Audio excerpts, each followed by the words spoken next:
His long experience and unique responsibility in the work make his visits eagerly anticipated by ministers and brethren alike.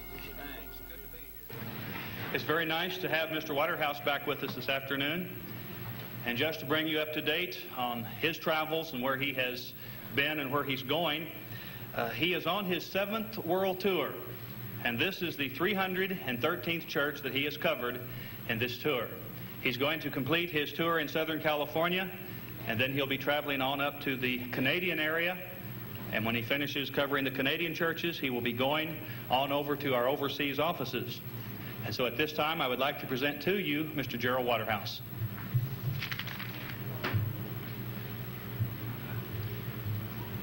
Well, greetings to all of you, brethren.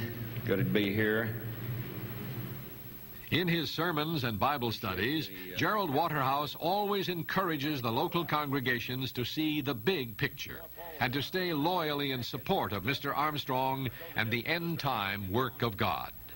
In other words, God had to make possible a worldwide work through one man to build a team from the worldwide makeup of humanity, and then put them through a process of final training until they become one. Then through them he deals with the rest of mankind and the future generations, and finally prepares to resurrect the rest of the dead and bring them into the family of God. Mr. Armstrong travels overseas several times a year, visiting heads of state of many nations and speaking before large groups of readers of the plain truth. God's way is to have as much concern for the good and the welfare of everybody else as you do for your own self. In February 1982, Mr. Armstrong visited the office in Manila, seeing for himself the day-to-day operation of the work in the Philippines. He also spoke to overflow crowds during a 2-night campaign at the Philippine International Convention Center. Now, a few months later, Regional Director Guy Ames updates Mr. Armstrong on the results of his Far East trip. The latest campaign that you had over there is bringing the most positive results of any campaign you've had there in the past. Have you really had good results? Yes. It was the most powerful message that you've given to the public ever. Just really tremendous and powerful, and it was a real sermon loaded with scriptures, and it has been bringing in some good results.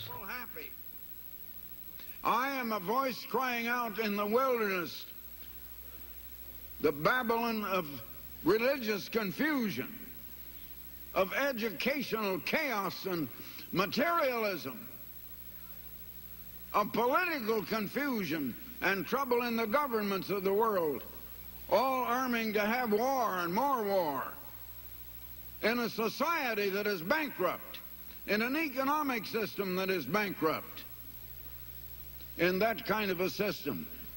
And I'm here to bring you the truth.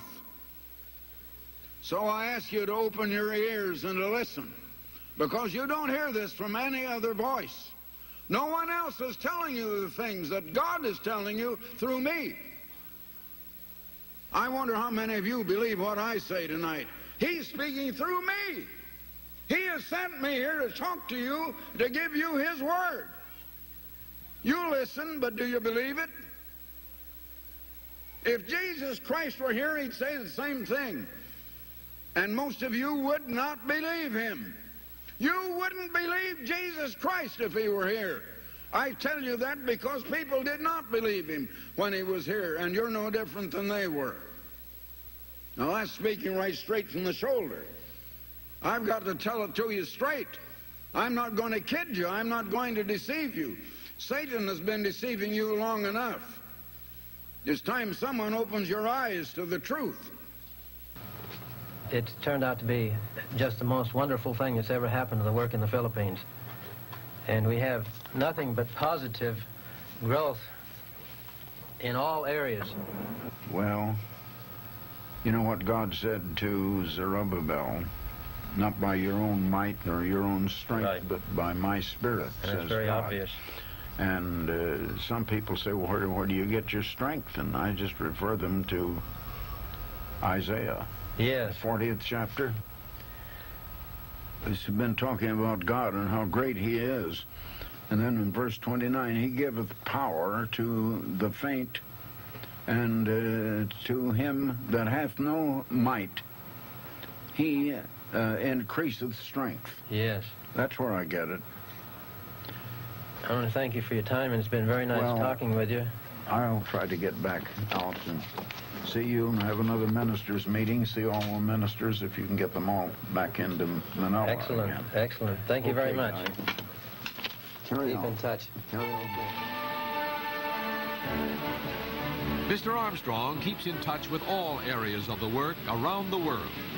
When new offices became necessary for the work in England, he visited and approved the leasing of the third floor of a modern office building at Elstree on the outskirts of London.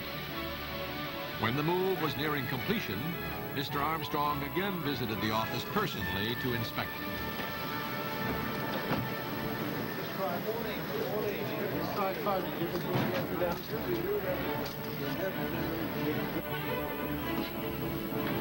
Well, what kind of... Hello there. I was just asking your son about you. You like our new orders here? I think everybody does. The spacious new offices provide pleasant working conditions for the staff. Modern business machines combine with traditional courtesy and the desire to help. The English office serves subscribers, co-workers, and members not only from the British Isles, but many parts of Europe and Africa. Regional Director Frank Brown updated Mr. Armstrong on progress in the areas under his supervision. And this is just a summary of all the operations that are administered from here in the United Kingdom, which includes Scandinavia, Black Africa, and some area in the Mediterranean, which don't have any headquarters offices there, so they're all sort of done through here. Later, Mr. Armstrong addressed the ministers from the United Kingdom, Ireland, the Netherlands, and Germany. And the Great Tribulation won't come until after the United States of Europe has been formed. Leaders in Europe are very anxious to have a united Europe and see it get together and restore the old so-called Holy Roman Empire. I know prophecy said it is going to happen. I know it's going to happen in our time, and it's really surprising it hasn't happened before now.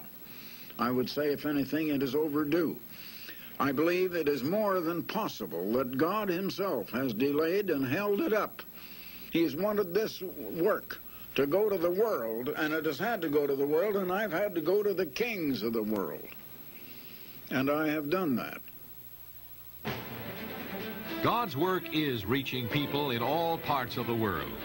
Each day, thousands of letters pour into our overseas offices and at Pasadena. Mr. Armstrong needs to know how the viewers and readers are responding to the broadcasts and publications.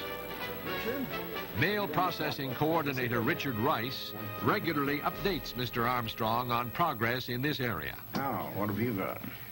Well, I have some good news. We have just broken another weekend record in the history of the work. We received 59,000 responses to your latest semi-annual letter. And that's an all-time record for 59,000. 59,000. That's right. And here's an update just on the weekend. Just for one weekend, that's right. And this is information to give you more details of how the letter is doing. Good, that's all good detail. 59,000 letters came into that one That's what we've got to semi-annual continue response. doing. We're getting 100% more questions in the personal correspondence area. People are writing in asking for help regarding marital problems. They have sicknesses of all sorts. They're asking for an anointing clause, and so they're turning to this work and to you as God's apostle for help. Well, I get that same kind of reports from the ministers out in the field. Yes, sir. Again, of ourselves we can do nothing. If we let Christ work in us, he'll do it. And that's why we're going ahead. And I'm certainly glad to see it. Thank you. It has always been a publishing work. When the Plain Truth first appeared, it was mimeographed by hand, and only a few dozen copies were needed for the small mailing list. circulation